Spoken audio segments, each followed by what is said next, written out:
খবর শোনালেন মহাকাশ গবেষকরা। আগামী মাসেই পৃথিবীতে ঘটতে চলেছে এক মহাজাগতিক ঘটনা। এই দিন না ঘুমানোর নির্দেশ দিয়েছে গবেষকরা। অন্ধকার নেমে আসবে বিশ্বজুড়ে, ইঙ্গিত মিলেছে 1400 বছর আগে ভবিষ্যৎবাণীর। তবে কি হতে চলেছে নির্দিষ্ট এই তারিখে? প্রিয় দর্শক, আপনি যদি রাসূলুল্লাহ সাল্লাল্লাহু আলাইহি ওয়াসাল্লামকে বিশ্বাস করেন, অবশ্যই আলহামদুলিল্লাহ কমেন্ট করবেন এবং ভিডিওটি শেয়ার করে সকলকে সতর্ক করে দিবেন। মানব জাতির জন্য নয়, পুরো বিশ্বের জন্য এক নয়া আতঙ্ক শুরু হতে যাচ্ছে। মহাকাশচারীদের গবেষণায় উঠে এসেছে এমনই এক চাঞ্চল্যকর তথ্য, যা সতর্ক বার্তা হিসেবে বিশ্ববাসীকে সতর্ক করেছে বিজ্ঞান পাড়া। মহাবিশ্বের সবচেয়ে শক্তিশালী ঘটনা গামা রশ্মি বিস্ফোরণ। জিআরবিএস হলো সর্বোচ্চ শক্তির আলোর স্বল্পস্থায়ী বিস্ফোরণ। এগুলি আমাদের সূর্যের উজ্জ্বলতার চেয়ে 1 কুইন্টিলিয়ন মানে একটি 10 এর পরে 18টি শূন্য গুণ বেশি উজ্জ্বলতা নিয়ে বিস্ফোরিত হতে পারে। এখন নতুন কৃষ্ণ গহ্বরের জন্ম ঘোষণা করার কথা ভাবা হচ্ছে, তবে এগুলি দুর্ঘটনাক্রমে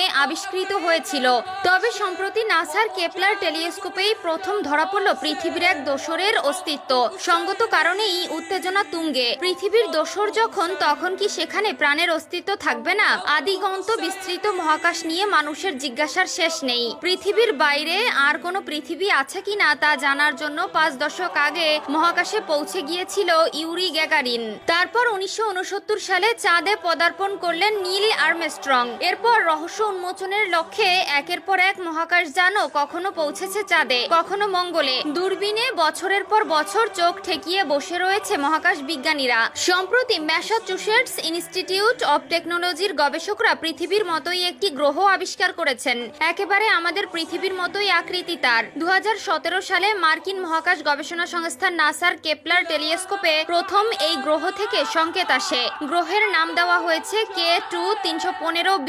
গ্রহটি নিজস্ব সৌরজগতে তার সূর্যকে প্রদক্ষিণ করে চলেছে বলে নিশ্চিত করেছে মহাকাশ বিজ্ঞানীরা। K2 তথ্য ব্যবহার করে এ নিয়ে 315টি নতুন গ্রহের সন্ধান মিলল মহাকাশে। গ্রহটি ভর সম্পর্কে এখনো তেমন কোনো চূড়ান্ত সিদ্ধান্তে আসতে পারেননি জ্যোতির্বিজ্ঞানীরা। তবে বিজ্ঞানীদের প্রাথমিক অনুমান বলছে প্রাণের বসবাসযোগ্য নয় ওই গ্রহ, কারণ এই গ্রহটি তার সূর্যকে একবার প্রদক্ষিণ করতে সময় নেয় মাত্র 3.14 দিন। অর্থাৎ এর আবর্তনের গতি থাকে 81 কিলোমিটার সেকেন্ডে। ফলে এর ভূপৃষ্ঠের তাপমাত্রা থাকে 350 ডিগ্রি ফারেনহাইট অথবা 450 কেলভিনের কাছাকাছি। এত উচ্চ তাপমাত্রায় প্রাণের অস্তিত্বের সম্ভাবনা ক্ষীণ বলেই জানিয়েছেন MITর গবেষকরা। তা বলে পৃথিবীর এই দোসর গ্রহটির বুকে কি চলছে তা নিয়ে গবেষণা থামিয়ে দেবেন না তারা। কেননা আপাতত যা আবিষ্কার হয়েছে তা কেবল অস্তিত্বের প্রথম ধাপ। ঠিক যেমন শুক্র গ্রহে ফসফিন গ্যাসের সন্ধান পাওয়ার পর বিস্তারিত পরীক্ষার লক্ষ্যে এগোচ্ছে বিজ্ঞানী মহল, এক্ষেত্রেও তেমনটাই হবে আশা রাখাই যায়।